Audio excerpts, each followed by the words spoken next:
Big பாஸோட அடுத்த promo release பண்ணிட்டாங்க. இதில் நம்ம பார்வதி அந்த பேட் டச் விஷயத்தை வச்சு தான் பேசிகிட்டு இருக்காங்க, எல்லாரையும் உட்கார வச்சு. அதில் என்ன சொல்கிறாங்கன்னா, நான் யூஸ் பண்ண வேர்ட்ஸ் தவறு தான், ஆனால் என்னோட கன்சென்ட்டோட தான் எல்லாமே நடந்தது, எல்லாமே என்னோட சம்மதத்தோடு தான் நடந்தது, இதை பற்றி இன்னொரு பேச வேணும்னு சொல்ல உடனே அரோரா வந்து என்ன சொல்கிறாங்கன்னா, நீங்கள் தான் அவரை பேட் டச்சுன்னு சொன்னீங்க, இப்போ நீங்களே வந்து இந்த மாதிரி சொல்லலாம் அப்படின்னு சொல்லி கேட்க, இதை நான் வெளிப்படையாக யார்ட்டையுமே சொல்லலை, நான் தனியாக பர்சனலாக தான் சொன்னேன், நீங்கள் யார் கேட்குறதுக்குன்னா அவன் தான் எனக்கு சொன்னான் அப்படின்னு சொல்லிட்டு அரோரா சொல்கிறாங்க.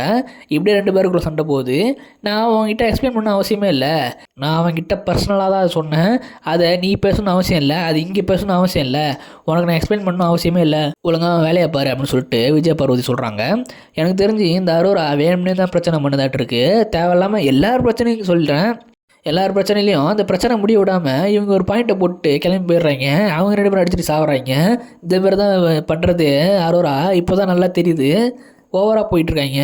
ஒரு கட்டத்து மேலே இவங்க 2 பேரும் பிரச்சனை போகுது, அது இவங்க தனியாக அட்ரஸ் பண்ணுறாங்க. ஏன்னா அது வெளில சொல்லிட்டாரு கமருதீன் பேட் டச்சுங்கிறத, அதனால் அவர் என்ன சொல்கிறாங்க, வெளில அதை அட்ரஸ் பண்ணுறாங்க, நான் தப்பாக சொல்லிட்டேன், அது என்னோட கன்சென்ட்டோட தான் எல்லாமே நடந்ததுன்னு சொல்லிட்டு சொல்கிறாங்க. அதுக்கப்புறம் இவங்க வந்து தனியாக சொல்கிறது வந்து வேணும்னே சண்டையை மூட்டி வர மாதிரி தான் இருக்குது, ட்ரிகர் பண்ணுற மாதிரி தான் இருக்குது. அதுக்கேற்ற மாதிரி தான் கமருதீனும் அங்கேருந்து நடந்து வெளில வந்துக்கிட்டு இருக்காரு. வந்து அவர் சண்டை போடுவார்னு நினைக்கிறேன். அடுத்த ப்ரோமோ பார்த்தா தெரியும். இந்த மாதிரி நிறைய அப்படி தெரிஞ்சுக்க சேனல் சப்ஸ்கிரைப் பண்ணிக்கோங்க. அடுத்த வீடியோவில் பார்க்கலாம்.